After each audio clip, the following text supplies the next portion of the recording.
एक बार फिर से बिहार की राजनीति में धर्म की एंट्री हो गई है और धर्म शास्त्रों को लेकर के जबरदस्त विवाद छिड़ा हुआ है।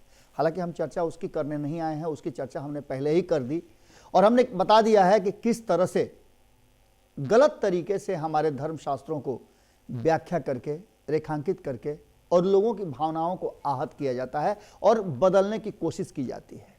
यहाँ तक कि आपने देखा कि किस तरह से ये पूरा माहौल चल रहा है। डॉक्टर भीमराव अंबेडकर, बाबा साहेब अंबेडकर को भी इसमें लपेट लिया जाता है, जबकि उनकी भावनाएं और उनके कहे हुए शब्द कुछ और होते हैं। लेकिन हर वैसी बातों को जिसको जोड़ करके अगड़ा और पिछड़ा से, धर्म से देखा जाता है, उसमें कहीं ना कहीं बाबा साहेब अंबेडकर को जोड़ करके उसकी पूरी इतिहास जो है पलटने की कोशिश की जाती है।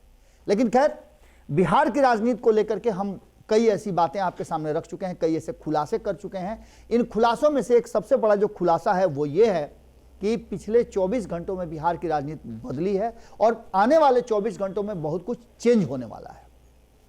एक तरफ जहां भोज की राजनीति चल रही है, आपको पता है कि मकर संक्रांति की जो राजनीति है, उस राजनीति में कई तरह की बातें सामने आ रही है। कहा यह जा रहा है कि बहुत कुछ बदल जाएगा और बदलाव, हालांकि सृष्टि का नियम है, प्रकृति का नियम है, लेकिन बिहार में बदलाव का मतलब होता है सरकार का बदलना और सरकार के बीच सामंजस्य की कमी और कहीं ना कहीं आपसी द्वेष भी होते हैं। और खास करके देखा जाए तो राष्ट्रीय जनता दल की बात कर लें, लोक जनशक्ति पार्टी की बात कर लें, आप छोटी छोटी जो पार्टियां हैं उसकी बात कर लें और अब तो जदयू की भी बात कर लें, तो जदयू के भीतर भी लोगों का आना जाना जारी रहा है।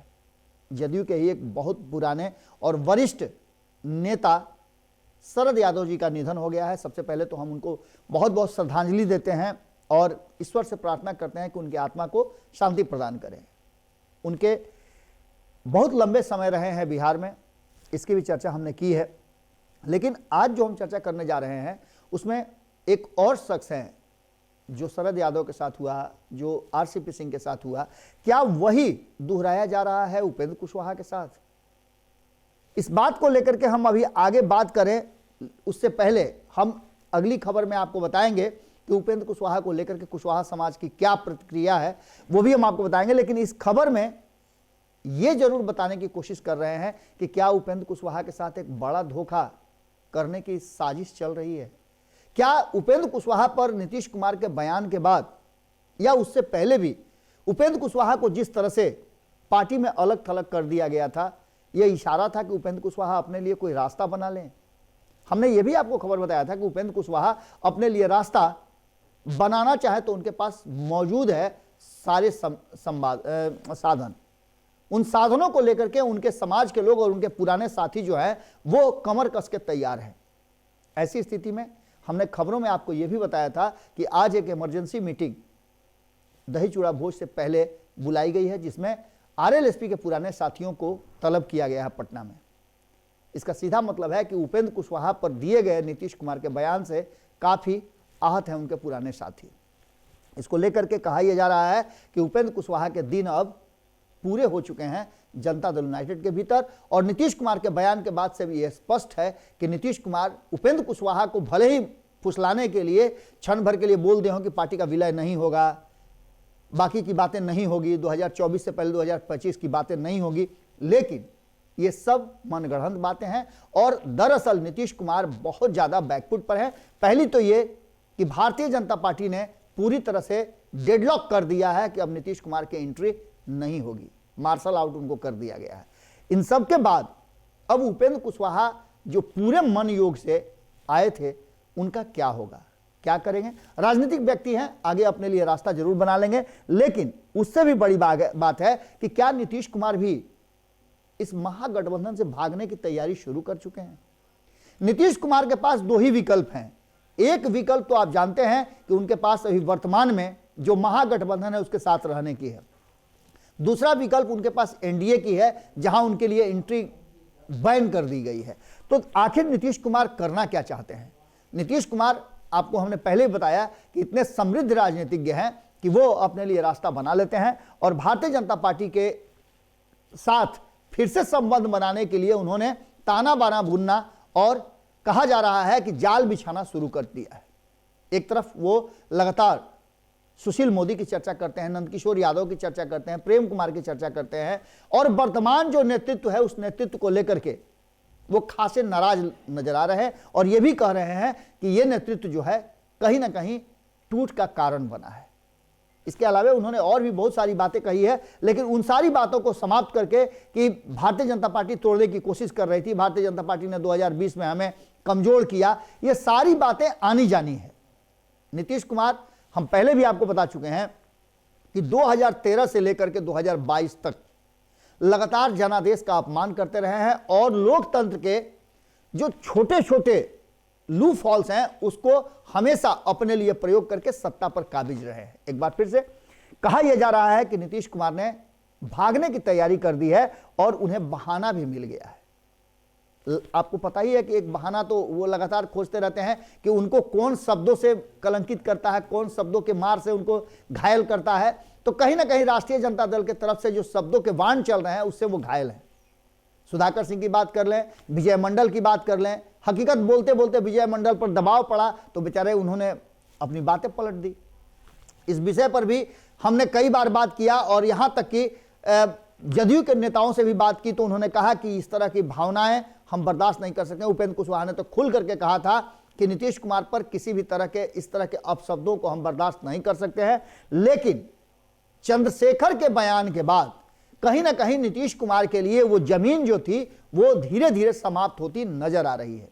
चंद्रशेखर ने आधे अधूरे, जिसका कि हमने पूरे विश्लेषण में आपको बताया है कि आखिर उनकी भावना और उनके कहे गए शब्दों में क्या अंतर था, उन सारी चीजों को हमने बताया और इसका असर क्या होना है तेजस्वी यादव और नीतीश कुमार की सरकार पर, उनके आने वाले भविष्य पर और चुनाव 2024 और 25 में है उस पर, यह सारा डिटेल्स हमने बता दिया है। आप भारत लाइव पे जाकर देख सकते हैं कि किस तरह से उन्होंने आधी अधूरी बात लिख करके रख करके और भ्रमित करने का काम किया है। जो शिक्षा मंत्री हैं और शिक्षा के क्षेत्र में ऐसा नहीं होता है, यह भी एक बड़ा कारण है नीतीश कुमार के बहाने का, जो वो अपने आप को अलग कर सकते हैं। और आपको पता है कि नीतीश कुमार को अगर तेजस्वी यादव को बैकफुट पर लेके जाना है तो उसके लिए वो फिर से अपना रास्ता तैयार कर लेंगे। सबसे बड़ी बात यह है कि नीतीश कुमार के लिए एक दूसरा रास्ता जो तैयार हो रहा है वो है अपनी पार्टी का विलय कर लेने का, और विलय करने के बाद उनका पूरा आधिपत्य जो है, पूरा अधिकार जो है वो राष्ट्रीय जनता दल पर हो जाएगा। इस बीच में खबरें ये भी आ रही हैं कि भारतीय जनता पार्टी जो चाहती थी वो जदयू के अंदर भूकंप शुरू हो गया है और कई सारे विधायक, यानी कि 2 दर्जन से भी ज्यादा विधायक रेडी पोजीशन में हैं पाला बदलने के लिए। और वहीं सांसदों की बात करें तो अधिकांश सांसद, 10 से ज्यादा सांसद हैं जो कि भारतीय जनता पार्टी के कहा जा रहा है कि टच में हैं। अब इस चर्चा का क्या आगे चलेगा ये तो देखने वाली बात होगी, लेकिन 14 तारीख को एक डेडलाइन दिया गया है कि उसके बाद बिहार की राजनीति में बहुत कुछ देखने को मिलेगा। सबसे बड़ी बात यह है कि मंत्रिमंडल का लिस्ट जो है वो तैयार हो गया है। इस बार मंत्रिमंडल के लिस्ट में नरेंद्र मोदी ने एक नया दांव खेलने का प्रयास किया है और आपको जैसा कि पता ही है कि 2019 में किस तरह से नरेंद्र मोदी ने अपने मंत्रिमंडल के गठन के समय कुछ बातें कही थी और कहा था कि ये मेरा विशेषाधिकार है, जिसको चाहते हैं, जो उस योग्य होता है उसी को मंत्रिमंडल में शामिल करते हैं। हालांकि उस समय रामकृपाल यादव के साथ साथ और भी बिहार के कई नेता थे जिन लोगों को ड्रॉप किया गया था और कई लोगों को मंत्रिमंडल में जगह भी मिली थी। दूसरी बार जब मंत्रिमंडल का विस्तार हुआ तो उसमें कई लोगों के विभाग बदले और कई बातों को ध्यान में रखते हुए मंत्रिमंडल का गठन हुआ था। एक बार फिर से 2024 और 2023 में होने वाले कई राज्यों के चुनाव को लेकर के इस मंत्रिमंडल की लिस्ट बनाई गई है, जिसमें बिहार से कई नए लोगों को स्थान दिया जाएगा। पिछले मंत्रिमंडल के विस्तार में आपने देखा है कि रविशंकर प्रसाद, जिनको कहा जा रहा था कि नरेंद्र मोदी के बहुत करीबियों में से हैं, उनको भी बाहर कर दिया गया था। इस बार नंबर आरा और बक्सर के सांसद महोदय का है, उनको मंत्रिमंडल से बाहर करने की तैयारी शुरू हो गई है और दोनों को अगले जो उनको दिया जाएगा जो टास्क, वो टास्क भी तय हो चुका है। देखना दिलचस्प होगा कि उसके साथ साथ पशुपति कुमार पारस का भी नाम आ रहा है कि मंत्रिमंडल से वो बाहर हो जाएंगे, उनके लिए भी अलग से टास्क नरेंद्र मोदी ने तय कर दिया है। नए लोगों को कहीं ना कहीं बड़े अधिकार देने की बात चल रही है और देखना दिलचस्प होगा कि इस मंत्रिमंडल में किन किन लोगों का नाम है। हालांकि लिस्ट अभी कंफर्म नहीं है, इसलिए हम आपको नहीं बता पा रहे हैं, लेकिन इतना तय मान के चलिए कि बिहार से कई लोगों का बाहर होना मंत्रिमंडल से तय है और वहीं नए लोगों की एंट्री की जाएगी। इसमें जातीय समीकरण को भी देखा जाएगा, 2023 और 2024 के चुनाव को भी देखा जाएगा, क्योंकि 2023 में जहां जहां चुनाव होने हैं उन राज्यों को ज़्यादा तरजीह दी जाएगी और 2024 में बिहार से कैसे 40 सीटों में से अधिकांश सीटें जीती जा सके उस पर भी पूरा समीकरण तय होगा। सुबह सवेरे में हम आपसे यही विदा लेते हैं। बाकी की खबरें भारत लाइव पर लगातार जारी रहेंगी। बहुत बहुत धन्यवाद, नमस्कार। अगर ये वीडियो पसंद आई और वह बिहार के राजनीति और बिहारियत से सरोकार रखेनी तो सब्सक्राइब बटन दबा के चैनल के सब्सक्राइब कर ली। ओजे एगो घंटी बा, ओकरा बटन दबा देला से कुल सटीक और मारक खबर रुआ मुफ्त में मिल जाई। अगर रुआ पत्रकारिता के हमनी के नया प्रयोग में सहयोग कर चाहतानी तो ज्वाइन बटन दबा दी। पेटीएम नंबर नोट कर ली 9386816700। धन्यवाद।